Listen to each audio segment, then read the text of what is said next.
செல்லவும் சேதி சொல்லவும் நாதியின்றி நானே பாடுகின்றதை காதில் கேட்குமோ பொறியில் வீழ்ந்த மானே காதல் என்பதே பாவம் என்பதாய் தீர்ப்பு சொன்னதாரோ தூய காதலை தூர தள்ளியே தீயை மூட்டுவாரோ வஞ்சிப்பூவும் வாழுமோ இல்லை தீயில் வேகுமோ தர்ம நியாயம் பேசிடும்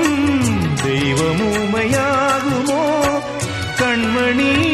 பொன்மணி இங்கு நான் அங்கு நீ நானும் நீயும் சேரும்